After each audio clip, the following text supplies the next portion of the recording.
Ahojte, tak ja vás vítam u dnešného videa, kde sa pozrieme na križanie labiek v pôde trochu. Je to pre psa neprirodzený trik, čiže ho môže byť ťažšie naučiť. Mne to trvalo naučiť nejaké 4 mesiace približne, čiže neponáhľame sa a sme dôslední pri každom kroku a učíme to veľmi pomaly. Idú psi, ja ho držím. Budeme potrebovať targety rôznych tvarov a veľkostí na odburávanie targetov a taktiež budeme potrebovať targety rôznych tvarov a veľkostí. Odporúčam mať 2 targety pre každú látku, aby si pes vynul, že táto je práva aj ľava, poprípade táto. Skrátka naučíme, že táto je práva a táto je ľava. Všetko sa nám bude učiť tak jednoduchšie a vlastne zoberieme si menšie targety, s ktorými to už budeme odburávať. Prvý krok s hviezdičkou, nazvime to tak, budeme vlastne odmeňovať každý kontakt s targetom, teda pohľad, približenie rôznu látku, možno približenie ňufakom. Časom budeme odmeňovať ale len tú jednu konkrétnu látku, ktorú chceme naučiť prekrížiť. Teda dáme tomu, zvolíme si pravú a klikneme práva, práva, práva, klik. A vlastne keď to bude pes spoľahlivo ovládať a bude mať dlhú históriu spoľahlivých pokusov, tak target začneme posúvať do strany. Musím zmeniť prostredie kvôli iným rušivým vplyvom. Verím, že video sa naďalej užijete aj v takomto prostredí. Joj, to som pomiešala! Ak už má pes osvojené správanie, teda konkrétna látka s konkrétnym targetom, začínam target posúvať do strany za látku. Ak má pes toto správanie 100% osvojené a viem, že ďalší pokus bude úspešný, začnem pridávať pobel. U mňa to je big mac. Teda ak mám pravú látku big, tak si používam big, big, big a vždy poviem pobel a automaticky pes to správanie spraví. Ak teda pes pekne reaguje prekríženie labky na pobel, začínam odburávať target. Target odburávam tak, že použijem menší a menší.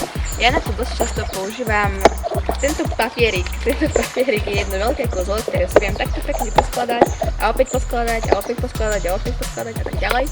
A vlastne takto krásne odburám ten target, kedy už začína pes reagovať len na ten hlasový pobel.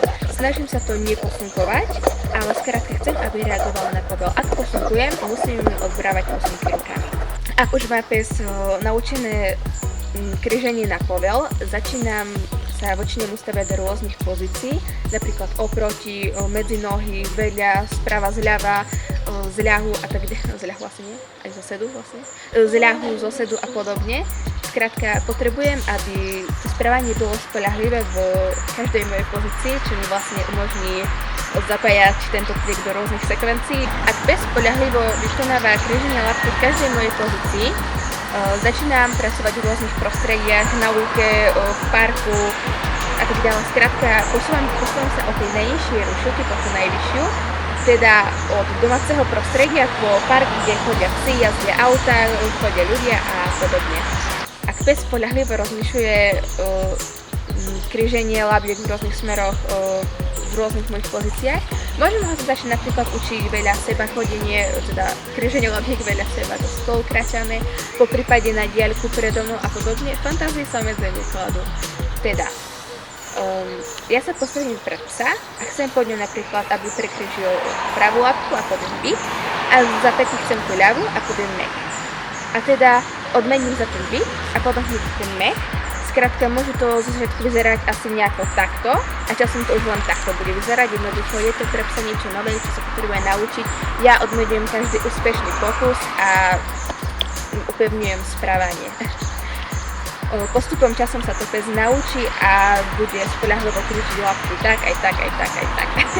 No a ak vlastne sa dopracujem k tomu, že pes tie labky križí jednu, druhú, tak môžem to skúšať napríklad z pravej strany, z ľavej strany, keď to skúšam takto.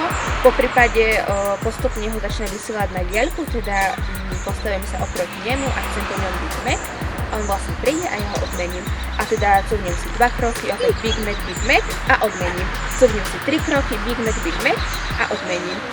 Cuvnem opäť 2 kroky, aby to nebolo pravidelné, a opäť big mac a môžem zapájať vlastné pohyby do vlastných sekvencií. Kľudne sa to dá krásne využiť dog dance a Alebo je to vlastne aj trik naozaj vhodný na potrafenie hlavy. Nikam sa neponáhľam, mám čas a ak chcem, aby to správanie teda tých krížení labiek bolo naozaj spoľahlivé a 100%, postupujem úplne pomaly a odmenujem všetko.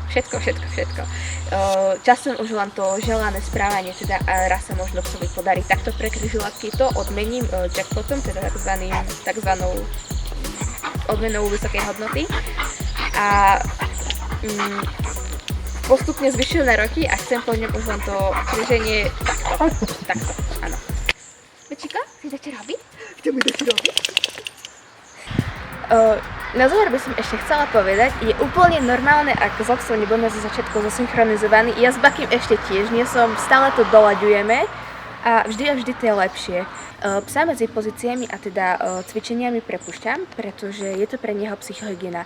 Pre Bakýho je super riešenie lovenie, on strašne rád loví, čiže ja odhadzujem frisbičku, odhadzujem hračku, odhadzujem pamelsok, naháňame sa s pamelskom a skrátka prepúšťam z pozícií a potom sa vlastne vraciam tam, kde som skončila.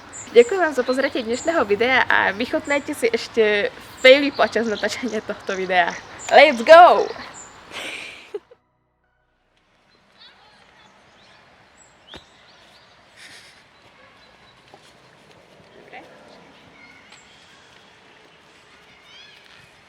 V prvom kroku budeme potrebovať targety rôznych Auto? Target. Odmenujem každý kontakt, teda pohľad, približenie. Ja iba čím uvalím. Ja na to používam papier, Počkaj. ktorý je... Auto? Viem. Jedný, pretože...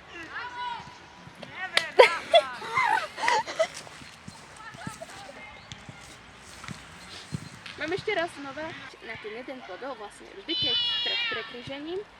Poďme to natáčať inde, lebo ja takomu ublížim. Počkaj, ja som sa zamotala od samej sebe. Rôzne rušňovky, aby vlastne správanie bolo vždy spoľahlivé a vykonanie na tom povel. Kriste, páne!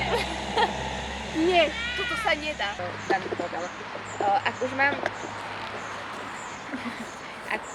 Teraz budem červená.